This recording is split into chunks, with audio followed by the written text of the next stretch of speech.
자, 오늘 우리는 창세기 4장 1절 5절 말씀을 같이 받았는데 따라합시다. 하나님께서 받으시는 예배, 삶이 변화되는 예배.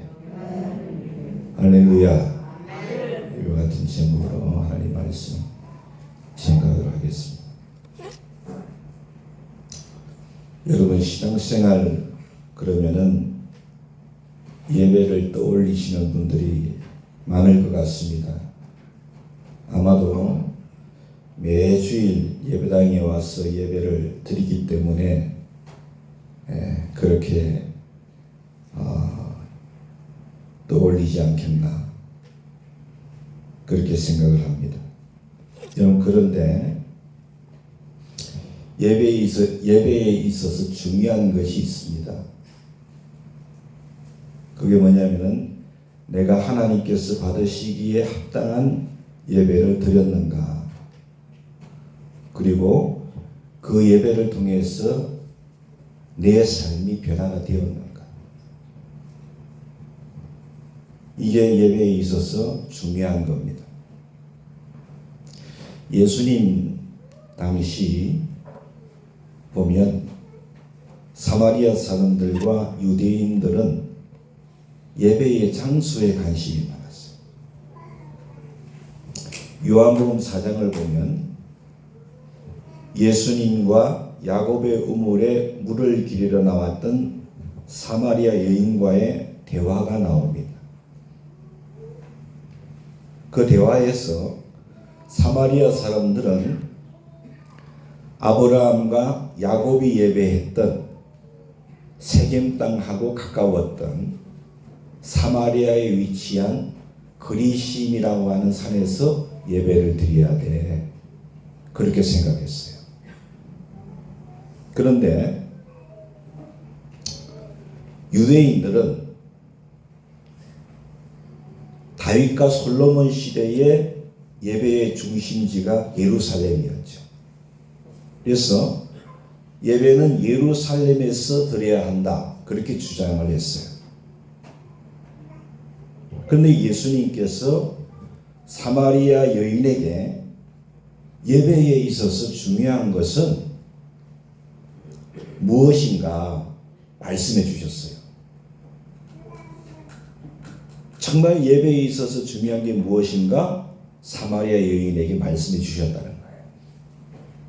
예수님께서는 사마리아 여인에게 예배에 있어서 중요한 건 장소가 아니야.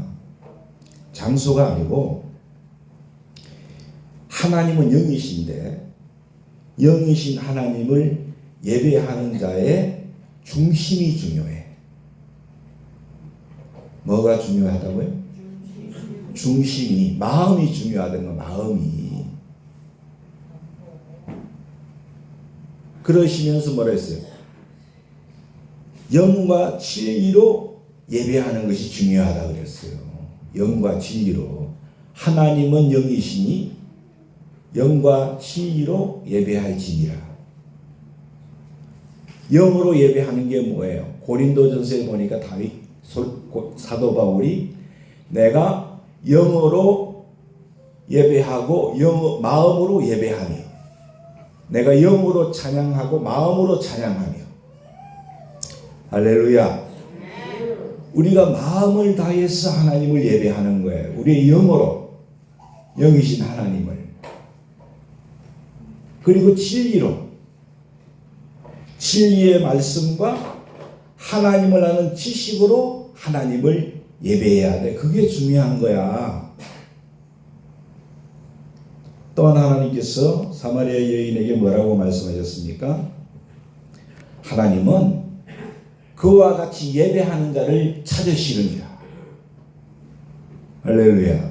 오늘 여러분 우리 가운데도 그렇게 예배하는 자를 주님이 찾으시는 줄로 믿습니다. 믿으시죠? 그러니까 예수님께서 하신 말씀이 뭐예요? 장소가 어디든 영과 진리로 예배하는 자의 예배를 하나님이 받으시고 그렇게 예배를 하는 자의 삶이 변화될 수 있다는 거예요. 예? 그 말씀을 주님이 주신 거죠. 그래서 여러분 오늘 본문을 보겠습니다. 아담과 그의 아내 하와 사이에서 아들들이 태어났어요. 첫째 아들은 가인이었죠. 둘째 아들은 아벨이었어요. 세월이 지난 후에 형 가인은 땅의 소산으로, 즉 농산물로, 동생 아벨은 양의 첫 새끼와 그 기름을 제물로 삼아서 하나님께 제사를 드렸어요. 예배를 드렸다는 말이에요. 근데 여러분, 그들이 각각 드린 제물은 두 사람의 직업과 아주 깊은 연관이 있었어요. 왜냐하면 가인은 어떤 사람이요? 직업이 농사했어. 농사꾼이야. 그래서 땅의 소산물로 하나님 앞에 제물을 드리며 예배를 드렸어요. 동생 아벨은 직업이 뭐였습니까? 목축하는 사람이었죠. 그래서 양의 첫 새끼와 그 제물을 기름을 제물로 드리면서 예배를 드린 거예요. 형 가인이 제사에서 드린 땅의 소산은 구약의 제사 중에 하나인 소제에 해당합니다. 소제를 하나님께 드렸다. 여러분, 중요한 것은 뭐냐면은 이 피 흘림이 없는 소제의 제물도 충분히 하나님께서 연락하시는 제물이었다라고 하는 거예요. 레위기 2장 1절, 누구든지 소제의 예물을 여호와께 드리려거든, 따라합시다. 고운 가루로, 할렐루야, 고운 가루로. 이게 무슨 말입니까? 땅의 소산이지요. 고운 가루로 예물을 삼아서 하나님께 드려라. 할렐루야. 그리고 4절 말씀에서도 보니까 내가 화덕에 구운 것으로 소제의 예물을 드리려거든 고운 가루에 기름을 섞어서 만든 무교병과 또 기름을 바른 무교전병을 드려라. 그렇게 말씀하셨어요. 그러니까 형 가인이 드렸던 그 땅의 소산, 그 땅의 소산의 제물도 주님이 연락하시기에 합당한 제물이었다는 거예요. 그리고 동생 아벨이 양의 첫 새끼와 그 생축으로 제물을 삼아서 하나님을 예배했는데, 사랑하는 여러분, 이 양의 첫 새끼와 그 기름으로 제물을 삼은 것은 구약의 속죄제에 해당합니다. 이 제사는 창세기 3장 21절에서 하나님께서 계시하신 제사였어요. 그리고 이 속죄제는 인간을 죄에서 구속하기 위하여서 산제물이 되신 예수 그리스도의 십자가 사건을 예표하는 것입니다. 히브리서 9장 22절에 보니까 율법을 따라 그의 모든 물건이, 따라합시다, 피로써 정결케 되나니. 할렐루야. 그렇게 말씀했습니다. 그래서 여러분, 예수님의 보혈에 모든 죄를 사하는 권세가 있는 줄로 믿으시길 바랍니다. 피 흘림이 없으면 죄 사함이 없어요. 그래서 동생 아벨이 드렸던 제사는 속죄제입니다. 그런데 하나님께서 이 두 예배의 제물 가운데에 아벨의 제물만 받으시고 가인의 제물은 거부하셨어요. 오늘 본문에서 이게 중요한 거예요. 여러분, 문제가 뭡니까? 앞서 살펴본 대로 이것은 제물의 차이 때문이 아닙니다. 절대로 제물의 차이 때문이 아니고 하나님 앞에서 그들의 중심이 문제였어요. 뭐가 문제였다고요? 중심. 그 마음이 문제였어. 마음이. 하나님께서는 그들이 드린 제물을 보신 것이 아니라 그 제사를 드리는 가인과 아벨의 뭘 보셨어요? 중심을 살피셨던 거예요. 믿으시면 아멘 하세요. 그러므로 여러분, 하나님께서 가인의 제물은 그 가인의 불경건한 마음과 태도 때문에 받지 않으신 것이고, 믿음과 정성으로 드린 아벨의 제물은 하나님께서 합당하게 여기시고 그의 제물을 받으셨던 거예요. 히브리서 11장 4절에 따라합시다. 믿음으로 아벨은 가인보다 더 나은 제사를 하나님께 드림으로 의로운 자라 하시는 증거를 얻었으니 하나님이 그 예물에 대하여 정언하시리라. 그가 죽었으나 그 믿음으로써 시험도 말하느니라. 여러분, 우리는 죽어도 우리의 믿음은 살아서 하나님께 영광을 돌려드리는 그런 믿음의 사람들이 될 수 있기를 예수님의 이름으로 축원합니다. 하나님이 왜 가인의 제물은 받지 않고 아벨의 제물을 받으셨나요? 아벨은 믿음으로 드렸어요. 중심을 보신 거예요. 할렐루야. 반대로 가인은 경건하지 못한 마음과 태도로 제물을 드리며 예배를 드렸던 것이죠. 사랑하는 여러분, 하나님께서는 제사, 즉 예배하는 자의 제물을 보시지 않습니다. 그 제물을 바치는 사람의 인격과 정성을 보시는 줄로 믿습니다. 그러므로 무엇보다도 예배에 있어서 중요한 것, 즉 하나님께서 받으시는 예배가 되어야 되잖아요. 하나님이 내가 드리는 예배를 받으셔야 되잖아요. 그리고 그 예배를 통해서 내 삶이 변화가 되어야 되잖아요. 그것에 있어서 먼저 중요한 건 뭐냐면 내 마음에 중요하다는 거예요. 내 마음의 중심이. 할렐루야. 네? 자신의 마음을 하나님께 드리는 일에 우리가 힘써야 될 줄로 믿으시기 바랍니다. 네? 그래서 이번 마가복음 12장 41절 44절을 보면 예수님께서 안 보시는 것 같아도 다 보십니다. 헌금함에 여러분 사람들이 돈을 넣는 것을 보셨어요.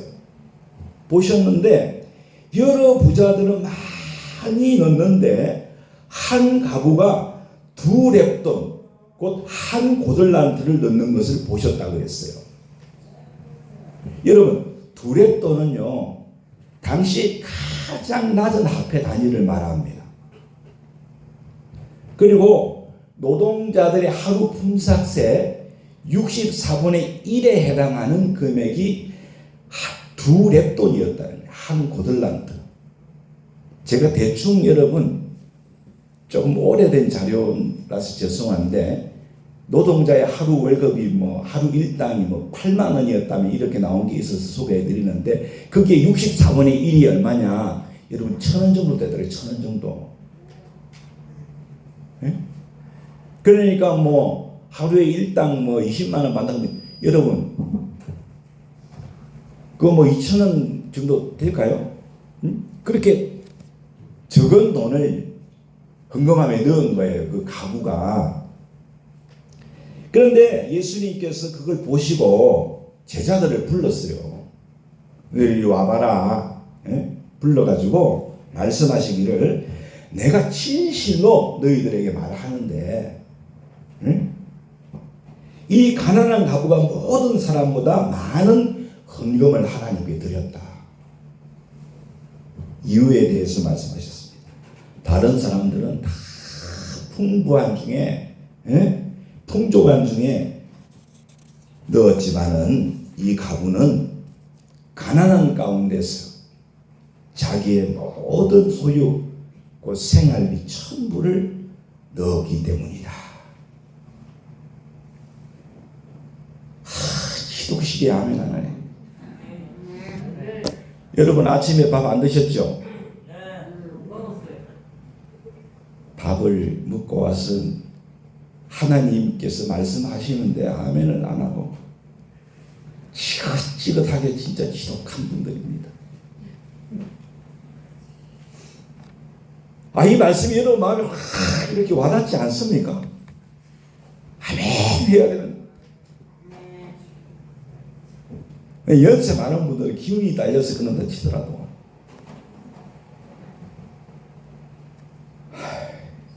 젊은 것들까지도 알고 보면 다 제가 책임인데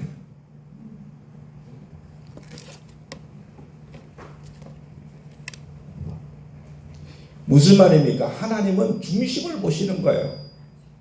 중심을 보신다는 게 중심을 드리는 자의 재물을 보는 게 아니고 그 중심을 보신다는 말이야.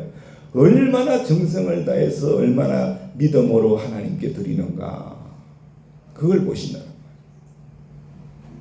거야. 하나님께서 누구의 예물을 받아요? 그 가구의 예물을 받으신 거예요. 믿으시지요 여러분요? 그 가구의 예물을 받으신 거예요. 요한복음 4장 24절에 보니까 예수님께서 말하는 하나님은 여기시니 예배하는 자가 영과 진리로 예배할지니라. 그러니까 하나님께서는 예배에 있어서 예배 드리는 자의 그 재물이 아니라 그 재물을 드리는 예배자의 그 중심을 보신다. 이 말씀을 하신 것인 줄로 믿습니다. 여기 예배당에 와 앉아있다고 되는 문제가 아니에요. 여러분요. 여러분 다 그 마음을 하나님이 보시는 거예요. 마음을. 그렇죠?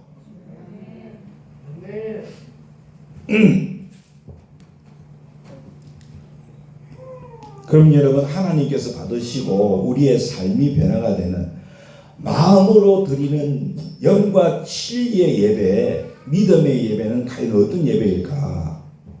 여러분 구약 성경 가운데 레위기라고 하는 성경이 있어요. 무슨 성경? 레위기. 레위기는 여러분 제사에 관련된 말씀입니다. 예배에 관련된 말씀이 레위기예요. 요즘으로 말하면 예배의 책이 구약 성경에 뭐라고? 레위기야. 레위기. 그러므로 신약의 예배는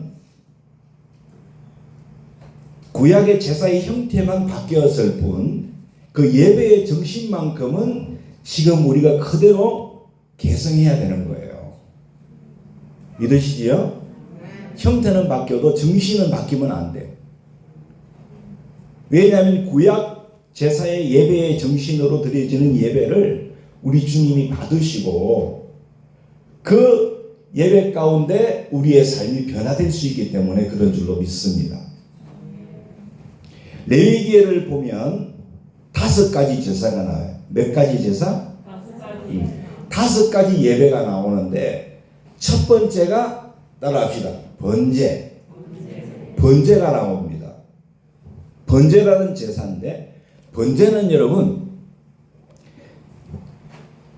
이 번제의 제사는 하나님께 제물로 바쳐지는 그 제물 머리끝부터 발끝까지 다 전부를 하나님 앞에 불로 태워버려요. 태워서 죄로서 만들어서 없애버리는 게 뭐냐면은 번제예요. 그러니까 하나님께서 받으시고 내 삶이 변화되는 예배는 그 예배에 하나님께 나를 완전히 의탁하는 예배가 되어야 된다는 거예요. 믿습니까? 하나님께 온전히 내 삶을 의탁하는 예배. 그 예배를 하나님이 받으시고 내 삶이 변화가 되는 거예요. 그러니까 예배 가운데 내 생각을 내려놔야 돼. 내 경험을 내려놔야 돼. 내 지식을 내려놔야 돼. 내가 가지고 있는 힘을 내려놔야 돼. 그걸 의탁하지 아니하고 오직 하나님께 나를 온전히 맡겨드리는 것. 다시 말하면 내가 전능하신 하나님의 주권 아래 있음을 믿고서 하나님께 내 삶을 온전히 의탁함으로 예배할 때 그 예배가 스스로를 하나님께 번제로 드리는 예배가 된다는 거예요. 응? 사랑하는 여러분, 우리가 새로운 주일 첫날을 맞아서 하나님께 나왔는데 이 예배가 번제가 되어야 되지 않겠습니까? 하나님, 나에게 새로운 한 주간을 주셨는데 하나님, 오늘 이 예배를 통해서 온전히 하나님을 의탁하는 한 주간이 되기를 원합니다. 내 생각, 내 식, 내 경험, 내 힘을 다 내려놓기를 원합니다. 오직 하나님이 내 삶의 주인이십니다. 하나님이 내 삶을 책임져 주셔야 되겠습니다. 하나님 그렇게 역사해 주실 것을 내가 확실히 믿습니다. 그 예배를 하나님이 받으시는 거예요. 그 예배자의 삶이 변화되는 거예요. 번제하면 떠오르는 사람이 있습니다. 아들 독자 이삭을 번제로 드렸던 아브라함이에요. 하나님께서 아브라함이 전적으로 하나님을 신뢰하고 드린 그 의탁하고 드린 번제를 받으셨는 줄로 믿습니다. 그렇지 않습니까? 전적으로 하나님 의지하고 아들 드린 거 아닙니까? 근데 하나님이 그 예배를 받으시고 여호와 이레의 복을 주신 줄로 믿습니다. 여호와 이레의 복을 받고 아브라함의 삶이 변화된 줄로 저는 확실히 믿습니다. 변화되지 아니할 수가 없는 거예요. 자기를 의지하지 않고 하나님 말씀 의지하고 나가는. 또한 사무엘이 생각납니다. 여러분요, 사무엘상 7장 9절을 보면은 사무엘이 선지자로 세워지고 블레셋하고 전투가 이제 벌어졌는데, 여러분, 사무엘이 하나님 앞에 전쟁에 나가기 전에 젖 먹는 어린 양 하나를 취해서 따라합시다. 온전한 번제를 하나님께 드렸다. 믿습니까? 성경에 보니까 온전한 번제를 하나님께 드렸어요. 전쟁은 하나님께 속한 겁니다. 하나님이 하셔야 됩니다. 하나님이 함께 하시면 이길 수 있습니다. 번제를 드리고 나간 거예요. 내 힘과 자기의 힘과 능력을 믿고 나간 게 아니었어요. 번제를 드리고, 번제로 번제를 드리면서 사무엘이 여호와께 부르짖었더라. 하나님 앞에 간절히 기도했더라. 하나님이 블레셋을 사무엘의 손에 부주셨더라. 믿습니까? 승리하게 하신 줄로 믿으시길 바랍니다. 여러분, 우리 교회에 드려지는 예배가 번제가 되기를 원합니다. 하나님이 기뻐 받습니다. 여러분의 삶이 변화됩니다. 두 번째 제사가 형 가인이 드렸던, 따라합시다, 소제라는 제사가 있어요. 레위기를 보면 소제가 있어요. 소제는 여러분 헌신과 충성을 위한 제사입니다. 뭘 위한 제사라고요? 헌신과 충성을 위한 제사가 소제예요. 그런데 그 헌신과 충성을 위한 제사인 소제는요, 뭘로 드렸느냐? 땅의 소산으로 드렸어요. 땅의 소산으로. 곡물로 드렸다는 말이에요. 뭘로? 곡물로, 곡식으로 드린 거예요. 소제를. 중요한 것은 그 곡물은 반드시 고운 가루로 빻아서 드려야 돼. 반드시.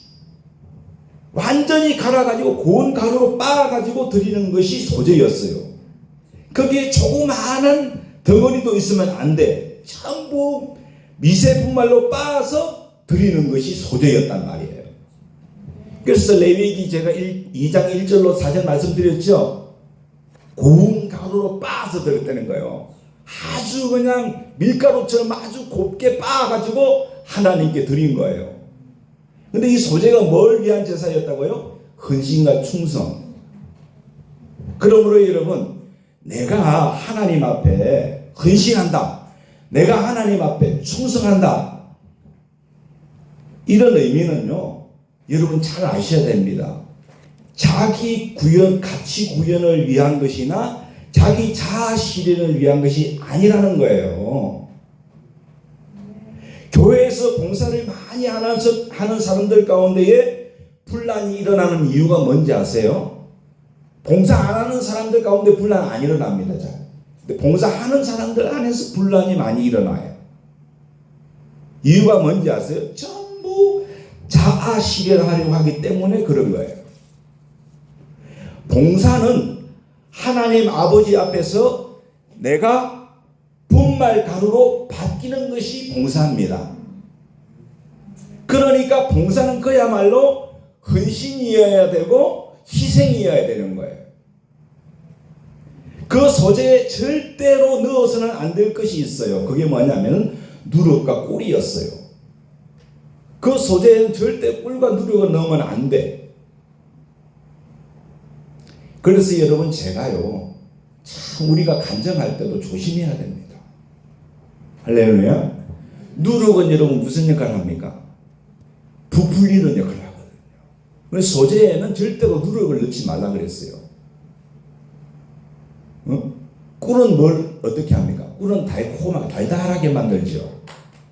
여러분, 성도들은 봉사하고 마치 자기가 그것을 다 한 것처럼 부풀리는, 과장하는 습성이 있는 것 같아요. 뭐 성도만 아니고 목회자도 마찬가지예요. 자기가 다 한 것처럼. 또는 다른 사람에게 자기가 한 것을 아주 미화해가지고 꿀칠을 해가지고 꿀을 발라가지고 아름답게 들리도록 하려고 하는 것들이 있는 것 같아요. 그러나 여러분, 이런 것들은 건물인 것을 여러분이 아셔야 됩니다. 반대로요, 소재에는 반드시 넣어야 할 게 있었어요. 그게 뭐냐면 소금입니다. 소금을 넣어라 그랬어요.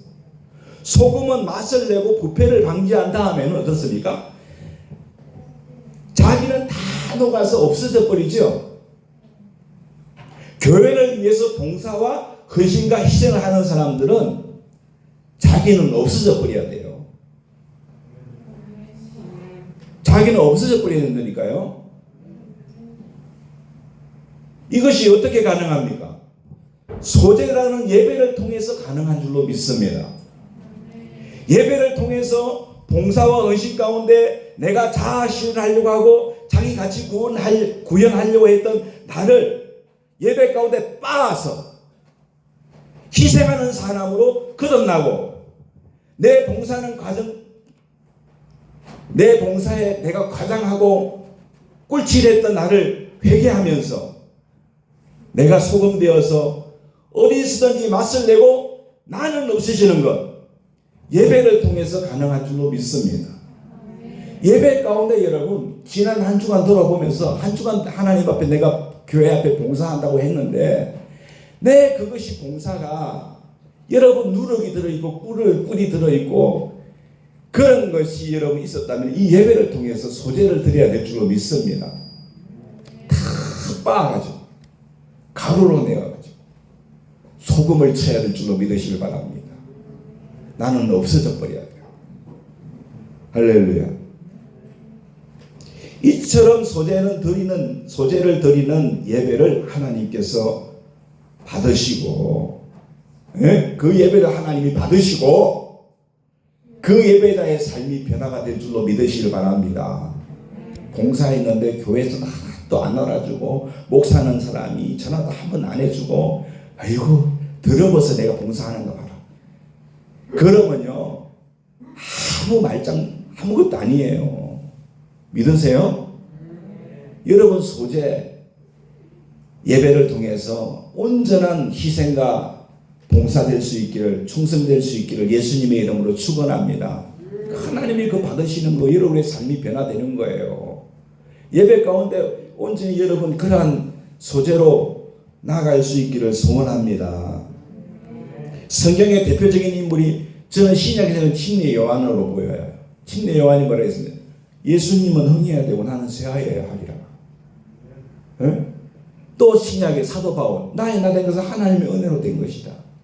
이 얼마나 아름다운 예배예요. 믿으시죠? 저나 여러분 다 그렇게 될 수 있기를 예수님의 이름으로 축원합니다. 세 번째 제사가 뭐냐면 따라서 속죄제. 속죄제가 있어요. 레위기를 봐. 속죄제는 하나님의 백성인 이스라엘이 하나님의 뜻을 어기고 하나님의 백성답게 살지 못했을 때 하나님과의 관계를 회복하기 위하여 드린 제사가 속죄제예요. 속죄제를 드림으로 하나님께서 하나님 앞에서 죄를 용서받고서 하나님과의 관계가 회복되는 제사가 속죄제였어요. 이러한 속죄제는 동물의 피를 성소 휘장 앞에 뿌림으로 속죄제를 드리는 사람의 죄를 하나님이 다 용서해 주신 거예요. 제사장의 죄를 용서하시고 이스라엘 백성들의 죄를 다 용서해 주신 거예요. 죄를 사하신 줄로 믿습니다. 그러므로 여러분 하나님께서 받으시고 내 삶이 변화되는 예배는요, 예배 가운데 내가 죄를 범한 것을 모르고 앉아 있다가 예배 가운데 하나님께서 나에게 죄라는 것을 알려주셨을 때, 그걸 인식하게 되었을 때 그 순간에 속죄함을 받기 위해서 주님의 보혈을 의지하고 나아가서 회개하는 거 믿습니까? 속죄제를 통해서 가능한 줄로 믿으시길 바랍니다. 우리는 이 예배 가운데 속죄제를 드려야 돼요. 할렐루야. 나에게 하나님께서 죄가 있는 것을 일깨워 주신다면은 속죄제로 하나님 보혈을 의지하고 나가서 회개해야 될 줄로 믿습니다. 그 예배를 하나님이 받으시는 거예요. 그의 삶이 변화가 되는 거예요. 교회에 왔는데 죄 지은 게 있어도 하나님 앞에 회개할 줄을 몰라요. 예? 하나님이 그 예배를 받으시겠어요? 그 사람의 삶이 변화가 되겠냐고요? 안 되지요. 절대로. 교회 와가지고 나는 다 괜찮은데 저 인간만 변화되면 되는데 이렇게 생각하는 사람들이 얼마나 많은지 몰라요. 예? 여러분, 저나 여러분 다 하나님 앞에 예배 때마다 속죄제 드릴 수 있기를 원합니다. 그래야 하나님이 받고 변화됩니다, 여러분요. 예? 저는 대표적인 사람이 예수님과 함께 십자가에 못 박혔던 강도라고 생각합니다. 강도. 단 한 번의 예배였지만 단 한 번의 예배로 구원받았잖아요. 얼마나 복된 예배예요. 그가 드린 예배가 속죄된 줄로 믿습니다. 주님, 당신의 나라가 임하실 때 내 영혼을 기억해 주십시오. 믿습니까? 구원받았잖아요. 구원요. 예? 또한 여러분, 성전에 나가서 나는 죄인으로서이다 회개했던 세리가 그와 같은 사람 아닙니까? 여러분, 교회에 와가지고요, 죄의 짐을 지고 나왔는데 또 그 죄의 짐을 또 지고 나가네. 안 되지요. 세리와 같이 여러분 죄 사함 받고 가야 되잖아요. 하나님께서 받으시는 예배, 내가 하나님 앞에 변화되는 예배가 돼야 되잖아요. 여러분, 성경에 예수님께서 이 세리가 의롭다함을 받고 집으로 내려갔다고 했어요. 바리새인은 회개할 줄 몰라 교만 덩어리요. 앉아있는 태도부터가 교만한 사람들이 있어. 그런데 여러분, 사회복지 관련해서 뭐 여러 가지 교육이 있는데 강사들이 그래요. 원장들 모임 교육이 제일 어렵다 그래. 원장들. 제가 이해가 가기도 해요. 원장들이 가면은, 원장들이 모임에 회의에 가면은, 교육에 가면 원장들이 다 저자세거든요. 할 만큼 막 다 이런 태도로 오거든요. 그러니까 강사가 교육하기가 힘들어요. 예. 겸손한 자세로 앉아있어야 되는데. 여러분, 우리 하나님 앞에서 온전히 세리와 같이 겸손함으로 나갑시다. 할렐루야.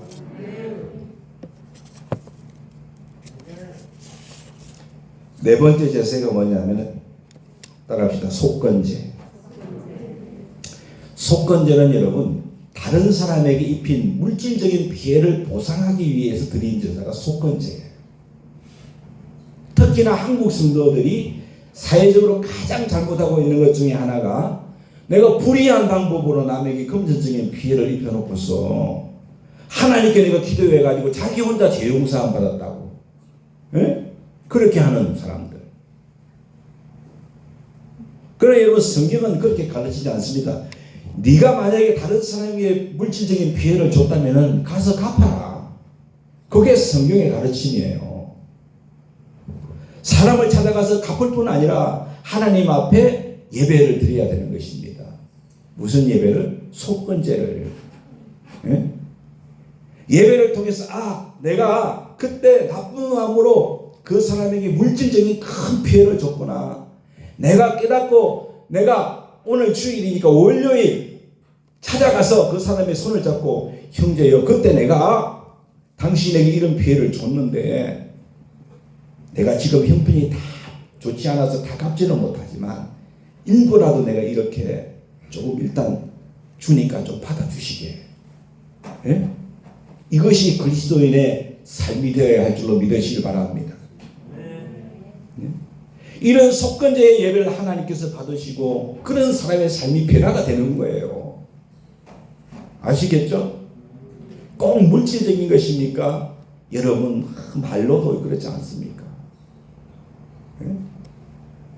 마태복음 5장 23절 26절 그러므로 예물을 제단에 드리려다가 거기서 내 형제에게 원망을 들을 만한 일이 있는 것이 생각이 나면은 예물을 제단 앞에 두고 먼저 형제와 화목하고 그 후에 와서 예물을 드리라.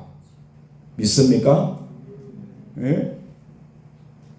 형제의 마음을 아프게 하고요, 상하게 하고요, 피해를 주고요. 그렇게 와가지고 하나님 앞에 예배를 드린다고 앉아가지고 예배를 드리는데 여러분, 그 예배를 하나님 받으시겠어요? 그의 삶이 변화가 되겠냐고요, 여러분요.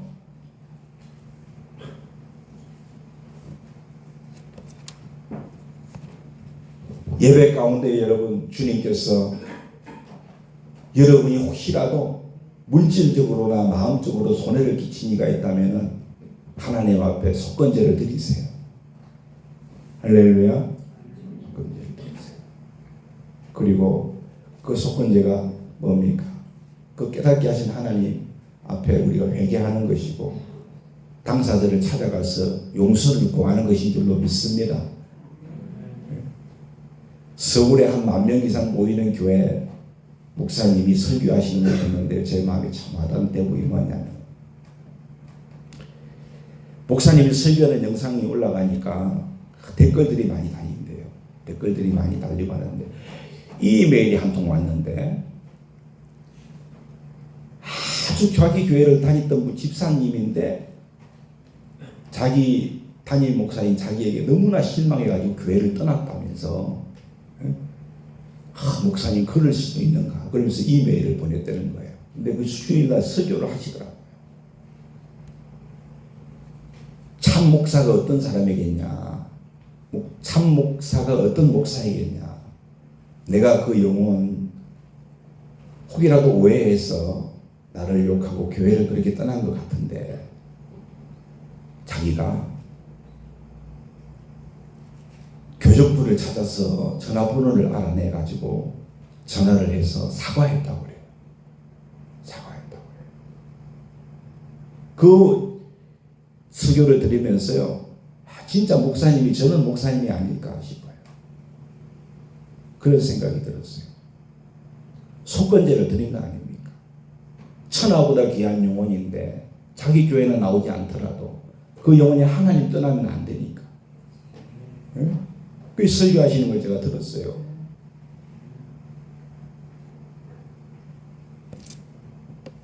마지막으로 여러분, 제사가 뭐냐면 따라합시다. 화목제. 화목제라고 하는 제사인데 이 화목제는 일종의 여러분 잔치 제사예요. 잔치 제사. 그러니까 페스티벌 같은 거예요. 이 화목제는. 이 화목제는 세 가지 목적으로 드렸는데 첫 번째는 감사할 때. 뭐 할 때? 감사할 때 화목제를 드려서, 두 번째는 하나님 앞에 내가 뭔가 서원할 때, 서원할 때 이 제사를 드리고 화목제를, 그리고 세 번째는 그냥 내가 주님이 너무 좋아, 주님 생각만 해도 내가 너무 좋아, 그럴 때 여러분 화목제를 드렸어요. 그런데 이 화목제는 다른 제사와 다른 특징이 있었어요. 다른 모든 제사는 번제처럼 예물을 완전히 죄로 만들든가 아니면 제물의 일부를 태우고 나머지는 제사장이 먹도록 드렸던가 그랬는데, 그러면 제사장이 하나님을 대신해서 그 제물을 먹었는데, 이 화목제는 만든 제물 가운데서 기름은 다 추려가지고서는 하나님께 불로 태워서 드리고 그 제물의 앞가슴살하고 오른쪽 뒷다리만 제사장에게 드렸어요. 이게 다른 제사하고 다른 거예요. 화목제가. 나머지는 걸 어떻게 했냐? 자기가 다 먹어야 돼. 자기가 먹었어요. 드리는 사람이 먹었단 말이에요. 이웃들과 먹어야 됐던 것이죠. 그러니까 잔치제사야. 이게 잔치제사. 잔치집에는 뭐가 많아요? 먹을 게 많지요.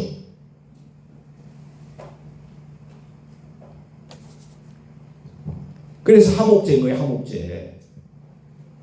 그런데 화목제사를 드리는데 감사의 목적으로 화목제사를 드리면 하루 만에 그 나머지를 자기가 다 먹어야 돼. 화목제사에 감사해서 드리면 하루 만에. 그리고 서원제나 낙헌제는 화목제로 드릴 경우에는 이튿날까지는 그 제물을 다 먹어야 돼요. 제물로 드린 거예요. 근데 만약 이튿날까지 그 제물을 안 먹었다, 보관을 해뒀다, 그러면은 여러분 그 제사는 무효가 됐어요. 무효. 안 되는 거예요. 여러분, 우리는 오늘 밤 12시 딱 지나면 시계상으로는 내일이죠. 맞아요, 안 맞아요? 그렇죠? 근데 우리는 시계상으로 12시가 되면 내일인데 보통은 어떻게 생각하냐면 아침 해가 떠야 내일인 줄 알아. 유대인들은 말입니다. 저녁에 해가 서쪽으로 치면 날짜가 바뀌는 거예요. 저녁에 해가 서쪽으로 치면 날짜가 바뀌는 거예요. 내일이야, 내일. 그래서 여러분, 오후 3시쯤에 내가 화목제물을 드렸어. 그럼 팔레스타인에 해가 일찍 진다 그래요. 한 5시 30분쯤에 해가 진다 그러면은 당일 내가 오후 3시에 화목제물을 드렸어. 그러면 5시 30분까지는 2시간 반 동안에 그 나머지 제물을 내가 다 먹어야 되는 거야. 그걸.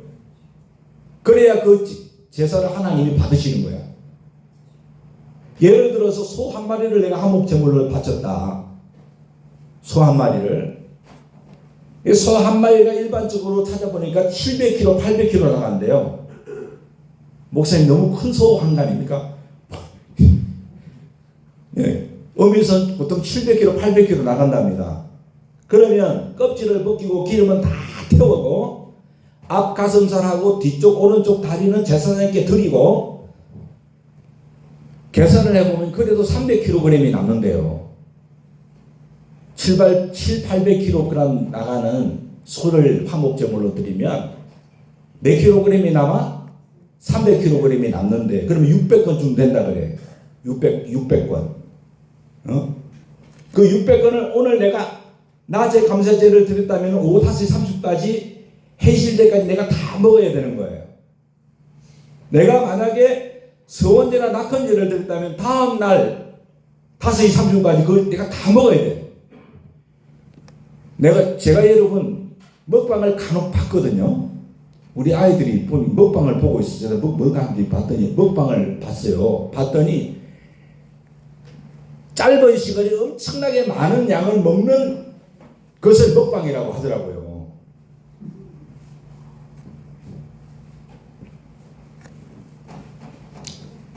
제가 여러분 아무리 먹방을 잘하는 사람도 600건 쇠고기를 혼자 먹을 수 있냐? 천하장사라도 먹을 수 있겠습니까? 혼자서?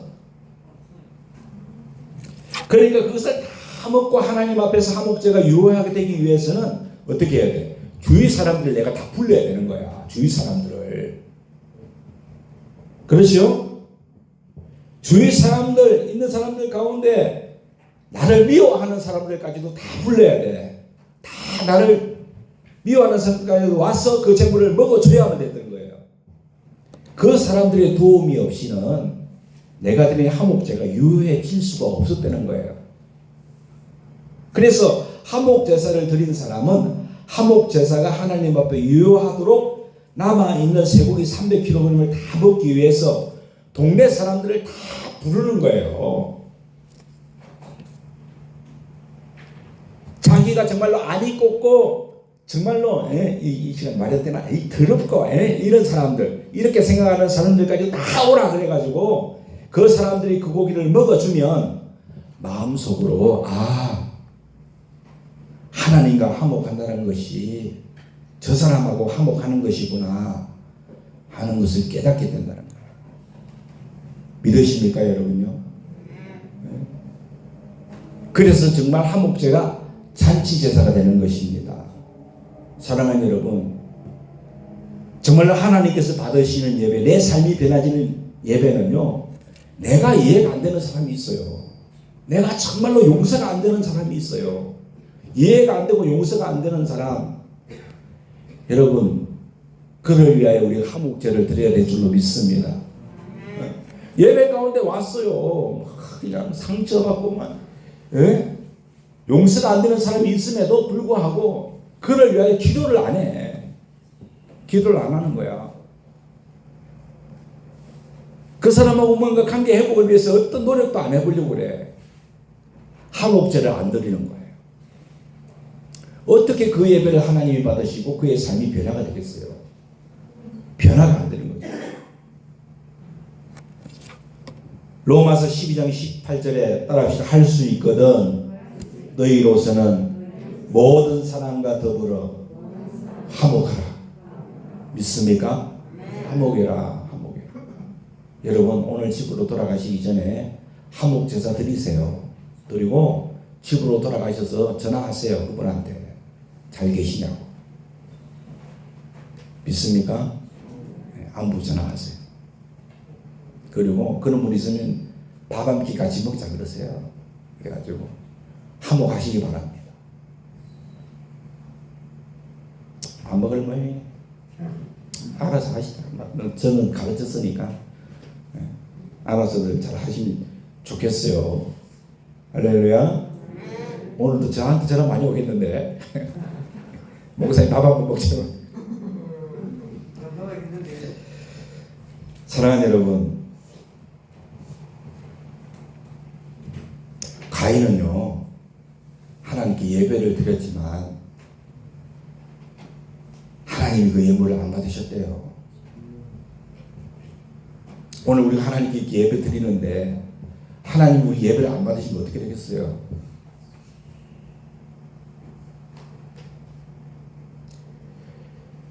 믿음으로 예배를 드리지 못해가지고 하나님이 그 제물을 안 받으셨대요. 예배의 실패자가 되었어요. 예배의 실패자가 되니까 인생이 실패했어요. 여러분, 살인자의 대명사가 누굽니까? 가인 아닙니까? 여러분, 예배 실패하면요 인생 실패하는 거예요. 여러분, 예배 드릴 때 목숨 걸고 예배 드리세요. 할렐루야. 예수님은 누가복음 4장에서 하나님은 여기신 예배하는 자가 영과 진리로 예배할지니라. 믿습니까? 내 마음을 다해서 내가 하나님을 아는 지식과 내가 하나님을 아는 말씀 안에서 하나님을 마음 예배할 수 있기를 원합니다. 온 중심을 다해서 예배하기를 원합니다. 온 중심을 다해서 예배하는 예배. 여러분, 주일 예배 시간에 이 예배당에서 하나님 앞에 번제가 올려지고 속죄제가 올려지고 소제가 올려지고 속건제가 올려지고 화목제가 올려질 수 있기를 원합니다. 이 모든 제사들이 한데 어우러져서 우리의 삶에 지면 우리의 삶에 영향을 주실 줄로 믿습니다. 할렐루야. 그것이 온 중심을 다하는 예배인 줄로 믿으시길 바라요. 그런 예배를 드릴 때 그 예배를 하나님이 받으시는 거예요. 그래서 여러분 매번 하나님 앞에 예배드릴 때 이 5가지 제사의 은혜가 임할 수 있기를 원합니다. 할렐루야. 그래서 하나님이 받으시고 여러분의 삶이 변화가 돼야지. 저 인간은 교회를 다닌다는데 변화가 안 돼. 변화가 없어. 안 다니는 사람보다 더 기독해. 이런 말을 들으면 되겠어요? 되겠냐고요. 여러분이 하나님이 받으시는 예배를 못 드리기 때문에 그런 거예요. 하나님 여러분의 예배를 안 받으신 거예요. 그러니까 여러분의 삶이 어떻게 변화가 되겠어요? 변화가 안 돼요. 오늘 이 말씀을 꼭 기억하시고 여러분 예배 때마다 중심을 다해서 예배하시기 바랍니다. 그 예배를 통해서 하나님이 영광 받으실 줄로 믿습니다. 주님의 성령이 임하시는 거예요. 그냥 성령이 임하시는 거예요. 할렐루야.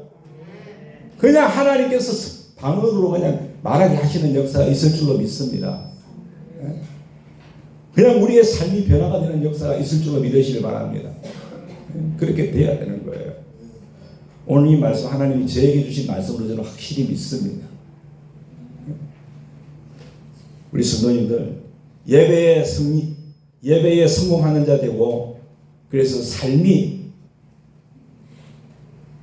성공하는 자 될 수 있기를 예수님의 이름으로 축원합니다. 비록 예배 잘 드렸는데 요절했어.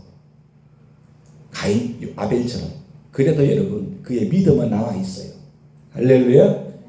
믿음이 말하는 거예요. 믿음이. 그런 자들이 될 수 있기를 예수님의 이름으로 간절히 부탁드립니다.